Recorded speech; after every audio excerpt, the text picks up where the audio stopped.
On remercie l'initiative de M. Fisreli. Cette initiative-là qui apporte aujourd'hui une nouvelle couleur et une nouvelle vision aux populations et derrière l'hôpital et le 3e arrondissement, les deux sièges. Il est temps maintenant pour nous de pouvoir se réveiller, de pouvoir s'immobiliser soi-même dans l'esprit. Ça veut dire quoi? Ça veut dire que nos aînés qui ont fait la politique pendant toutes ces années précédentes-là, qui n'ont pas eu la force et le nez le plus flambeau. À nous qui sommes les petits frères, les fils, les enfants de ce arrondissement-là, il va falloir maintenant que nous on se réveille et qu'on soit unis. Unis dans la sincérité, unis dans la vérité, unis dans l'amour, unis dans la foi, unis dans la prière et la fraternité. Pas un concept d'hypocrisie où un pied dedans, un pied dehors, comme disait Mienne, un pied dedans, un pied dehors. Il est temps maintenant qu'on développe. Je remercie mon aîné et moi je soutiens. Moi je peux être chargé de la communication et porte-parole des animations pendant ces causeries là. Ça ne me dérange en rien. Mais il va falloir que vraiment les leaders naturels, les points focaux, qu'on s'unisse et qu'on fasse les réunions, qu'on crée des concepts, qu'on réfléchisse comment créer une nouvelle ère autour de ces différentes élections qui seront des élections appropriées à notre arrondissement et à notre quartier. Très bien. Il n'y a rien. Tu es le plus minable derrière l'hôpital. Tu es le plus minable derrière l'hôpital. Voilà, minable. Tu n'es pas le gars du quartier. Oui, moi je suis de ce village. Tu ne me connais pas, c'est moi qui Bonsoir. La Java ne paie pas ton temps avec lui. Tout à l'heure là, je voulais l'organiser, tu veux l'arrêter. Pourquoi toi tu je sais même pas pourquoi tu t'occupes de lui. Fils du quartier L'Abbé de Cochon.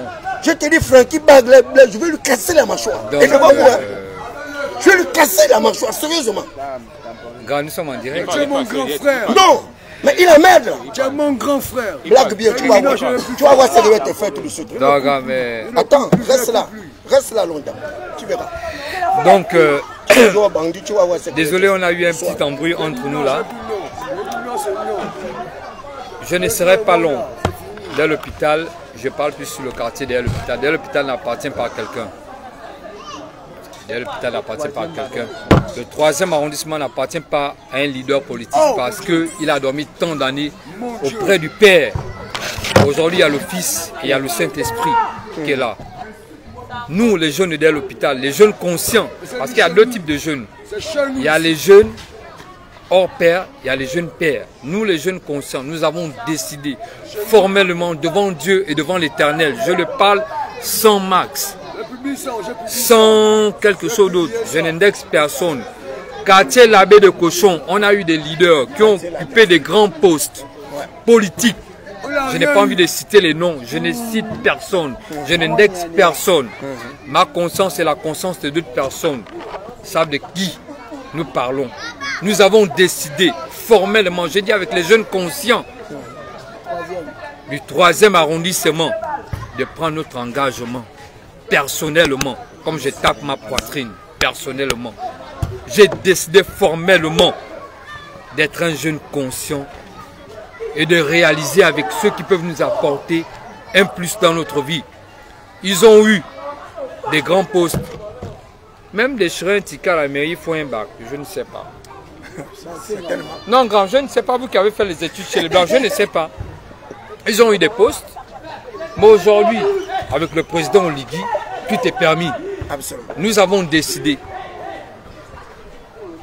de nous unir et de faire face à notre propre responsabilité. Donc, seul Dieu a notre avenir. Dès l'hôpital n'appartient à personne. Le 3e arrondissement n'appartient à aucune personne, aucun homme politique. Ça, à partir d'aujourd'hui, là, prenez la date que nous vous parlons là. Nous disons non, trop, c'est trop, c'en est trop. Sur ce, je vous remercie. Union, unie, la force au président Oligui. Sur ce, bonne soirée. Très bien. Voilà, merci. Là, vous avez pu écouter les propos de ces leaders-là. Là, nous avons notre frère René Mapangou qui est également venu de très loin. Ce jeune opérateur économique que j'ai connu également à l'étranger lorsqu'il était étudiant, mais également à la recherche de financement de ses activités politiques. Donc il est dans la même continuité de ce que nous avons dit tout à l'heure avec notre jeune frère que vous avez entendu tout à l'heure, Eli, et qui disait que c'est fini cet accaparement justement de notre arrondissement. Donc de cet arrondissement a obtenu plusieurs cadres administratifs et nous sommes allés très loin. Nous avons eu jusqu'à la primature, nous avons eu jusqu'à la vice-présidence, nous avons eu jusqu'au ministère du Travail, nous avons pratiquement tout obtenu. Malheureusement, eh bien, la jeunesse du quartier est restée dans cette atomie, dans cette précarité, dans cette misère. Et à chaque processus électoral, eh bien, c'est le même scénario.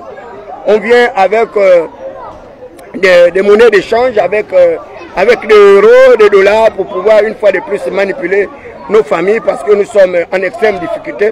Et une fois nous avons fini d'accomplir notre tâche d'électeur, eh bien ils disparaissent.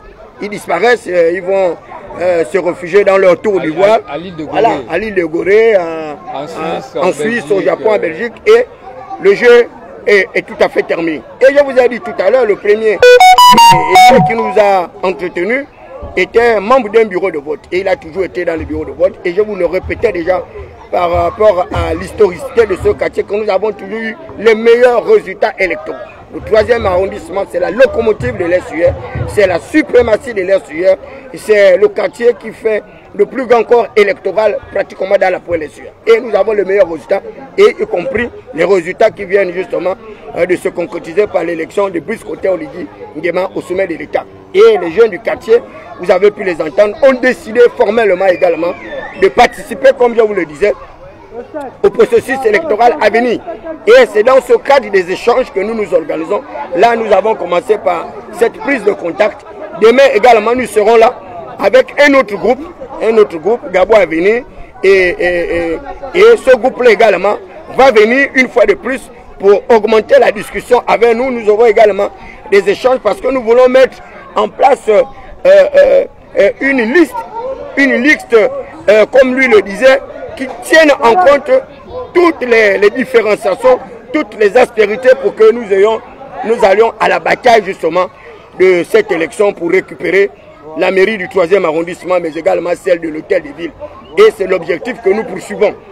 Et avec ou sans les moyens, il faut que vous le sachiez, cette année, nous ne servirons pas de base arrière de qui que ce soit. Et nous ne soutiendrons pas un candidat de riches, encore moins un candidat de fils de palais. Nous-mêmes, nous allons prendre notre responsabilité. Si nous échouons, nous allons échouer ensemble. Si nous gagnons, nous allons gagner ensemble. Voilà, comme lui le disait, avec fierté. Donc, demain, nous allons nous retrouver ici à 16 h.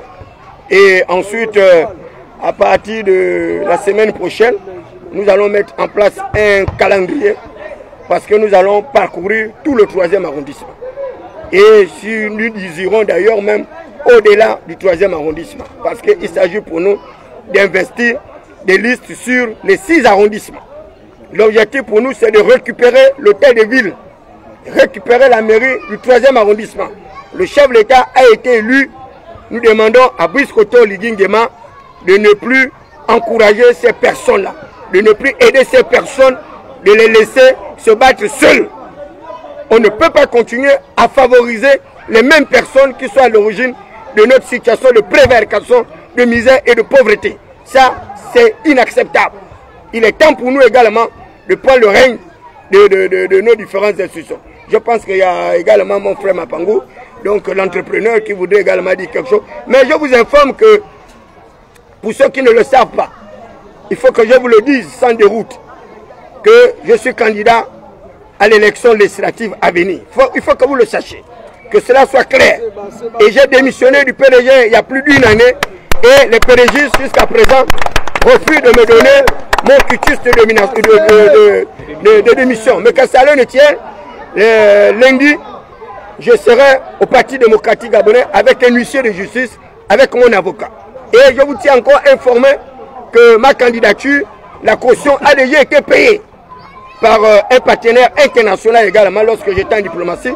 Je vous avais dit, j'avais eu l'occasion d'être reçu par le président Yahi Boni du Bénin, le président Marama, l'actuel président du Ghana, le président Faure Sozimina. Donc j'ai des partenaires, j'ai des amis et qui ont décidé également de m'accompagner dans cette prochaine aventure. Et l'un d'eux a déjà payé ma caution de 1 million de francs CFA. Mais maintenant, pour les élections locales, j'ai également mon frère aîné et les autres qui vont également s'organiser avec d'autres partenaires pour conduire une liste. Certainement, je ne serai pas dans la liste, mais je me porterai comme le directeur de campagne de cette liste-là. Et je vous ai dit, partout, j'irai en bataille contre le système eschatologique, le système Komato Bongo PDG, qui nous trouve comme une chape de plomb. Il s'agit pour nous de nous débarrasser définitivement de ce système.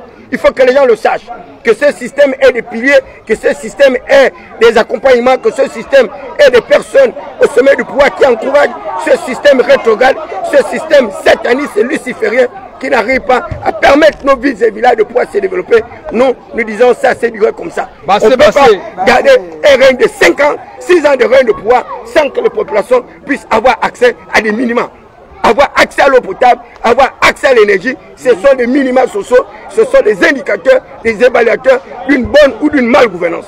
Donc là, c'était une première réunion préparatoire de ce qui va être fait et nous vous tiendrons fermés au fur et à mesure. C'est l'occasion également de lancer un vibrant appel à l'endroit de tous les leaders des autres quartiers, non pas seulement du 3e arrondissement, mais dans l'ensemble de la commune de Libreville et même dans la pointe Lessueur.